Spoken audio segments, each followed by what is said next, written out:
Hi, everyone. I'm Alex Schmitter, and I'm the Associate Director of Transgender Representation here at GLAAD.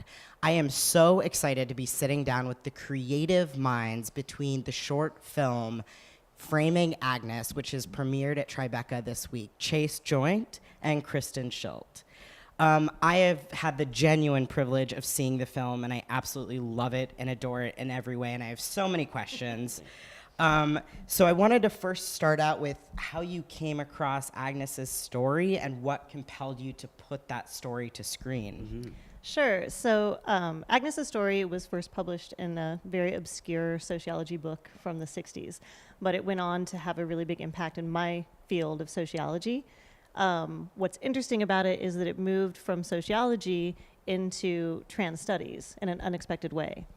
And part of the way in which it did that was Dean Spade published an article called Mutilating Gender, where he speaks at length about the ways in which trans and gender nonconforming people need to produce a certain narrative of self in order to gain access to medical services. And he starts that article with Agnes's story. And so it really kind of kicks it into a new audience. It's the opening story in the first transgender studies reader. It's in Kate Bornstein's Gender Outlaw. Yeah, so it really just kind of makes it in this new way. And there's been a lot written about it. Like in some ways, it's like a Freudian case study of like the Wolfman or Dora, where like a lot of people, mainly academics, have taken it up.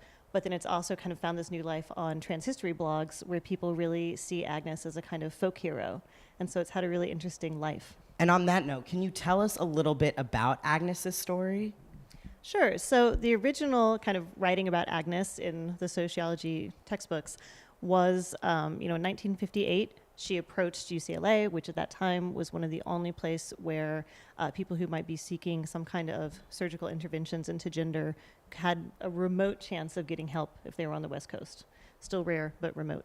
And she was 19 years old, which I always think is really remarkable, and had to be subject to 6 months of intensive interviews and medical testing. The doctors were trying to determine if she had an intersex condition, which would have made her eligible for surgeries and hormones, or if she had what they considered a psychiatric disorder, which would be now how we might think of someone being trans-identified. And in that case, she would not have any sort of access. So she goes through these 6 months. She is diagnosed as having a rare case of an intersex condition they'd never seen before, and she gets surgery. And the reason that I think this, it's notable that she, that her story even exists, I think, from 1958. But what makes her a folk hero is she comes back to UCLA several years later and casually tells the doctors that, in fact, she was not intersex and had been taking estrogen for since she was 12. And the doctors are blown away. They've published all these academic articles where they've said, like, we've ruled out scientifically that she could have been taking estrogen and no one could fool us. She was only 19. And so she, basically kind of blows it wide open. And so it really is the story of someone who was able to navigate a system that was designed to weed out people like herself and was able to get what she needed.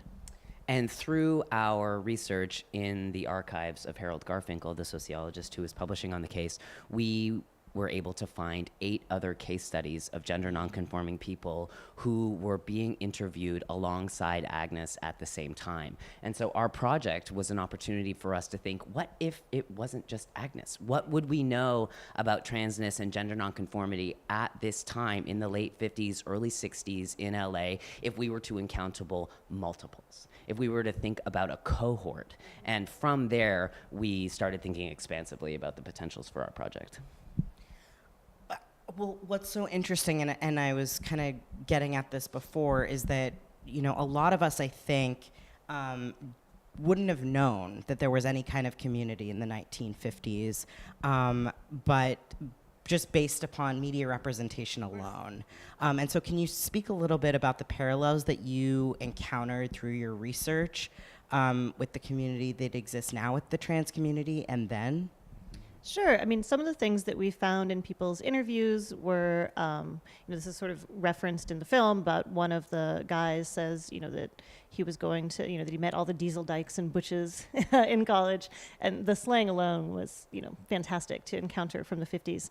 but was also, going to parties in the Hollywood Hills with 250 lesbians in 1956. Bragging. Right? Bragging. Yeah, Wow. bragging. And there was this didn't make it into the film because we didn't have all the time in the world, but there's a really interesting network that we were able to trace of trans women who befriended some of the doctors who were doing surgery, and the doctors would let women know, there is this community, and if you want access to it, I can, set that up.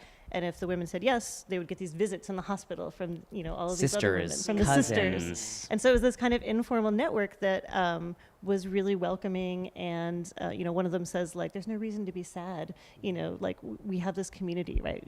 We can do this. And what's striking to me about the anecdote that Kristen just summarized is that through reading these archival transcripts, you can watch Harold Garfinkel, the sociologist, track his own meaning making. So he'll take an anecdote from someone and throw it into the room with someone else to see if he can start building connections between subjects.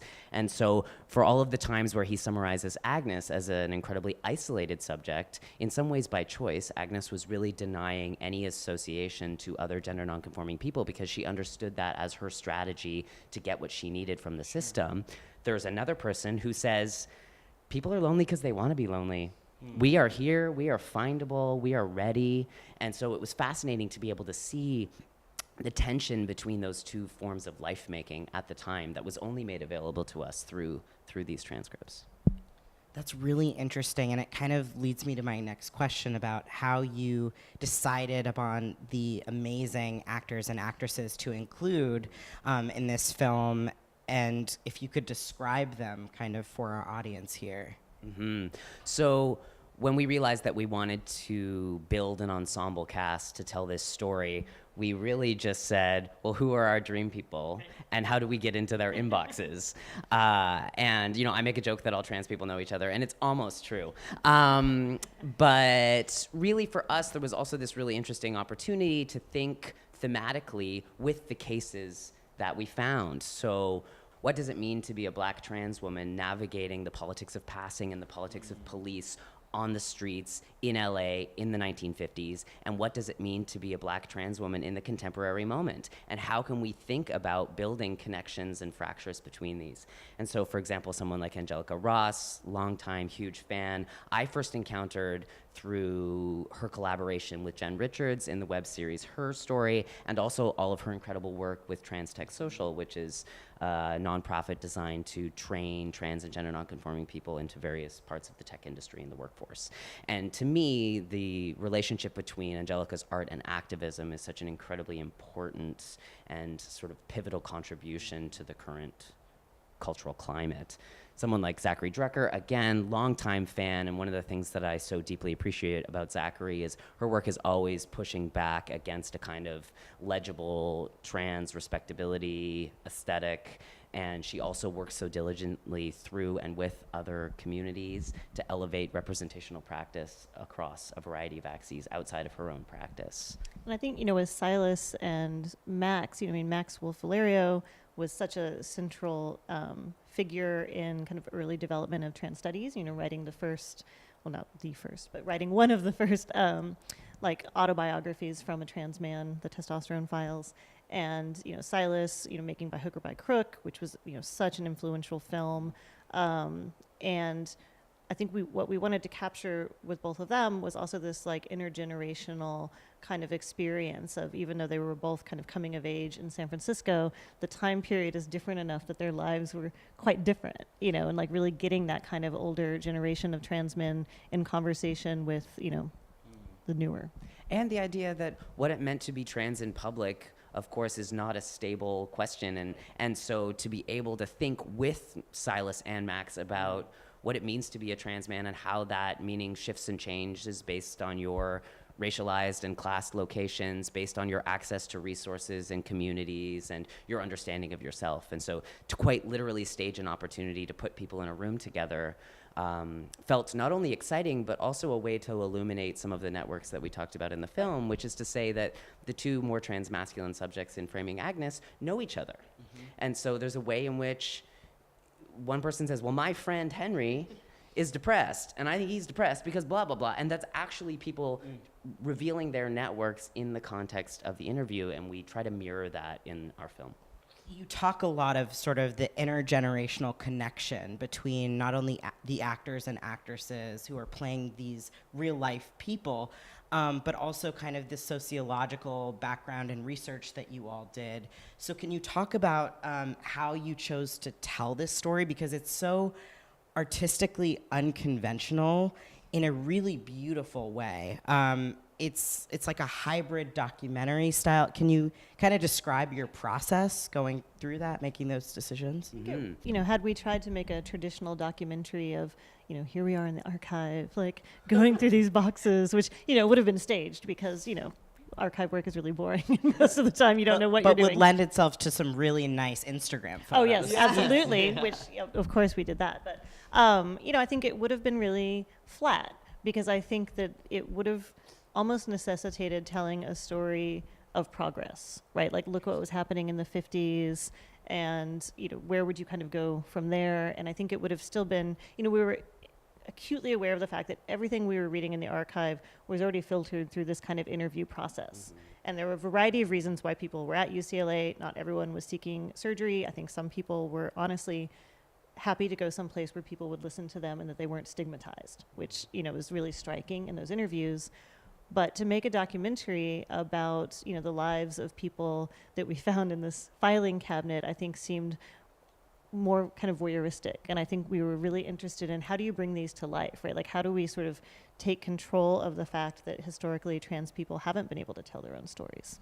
And I also think there's something about making literal the process of going into an archive that fakes a kind of historical truth. Like, here is the drawer, here is the paper, and so trust us, you know? And I think we honestly want to push back on the trust us. And part of that is a process of deep and enduring collaboration with our actors, wherein we're riffing on real transcripts and real people with real lines. I mean, you can't make up bull daggers and sort of diesel the dikes and the turns of phrase that are so incredible from the archive, but also not shutting down the opportunity where, for example, this beautiful moment where Zackary just looks at me on camera and says, let's do it again, and puts the paper down and riffs into the body and voice of Agnes in this really beautiful and sort of chilling way. And it's not about a script at that point. It's about a haunting. It's about an inhabitation of a kind of space, historically and otherwise.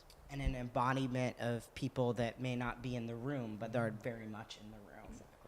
Thank you so much, everyone, for watching and tuning in. It's been an amazing conversation, and I would love for you both to tell people where they can follow Framing Agnes and where they can watch it, how they can get involved. So we do have 2 screenings coming up on Saturday. One is in the Pride series that Tribeca is doing for the 50th anniversary of Stonewall.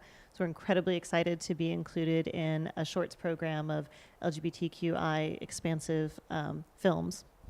And we are available online. ChaseJoynt.com is the easiest way to find the ongoingness of the project. FramingAgnes.com is currently being built. And we are hoping for a robust festival life, but we are also an open access and equal opportunity team. And so if people would like access to the link for other reasons of teaching and screening, then just reach out and we will make all things happen. That's amazing. This film is really worth seeing. I recommend everybody go find out where you can see it. It's really brilliant. And thank you so much to the Thanks. brilliant minds behind it. Thank you.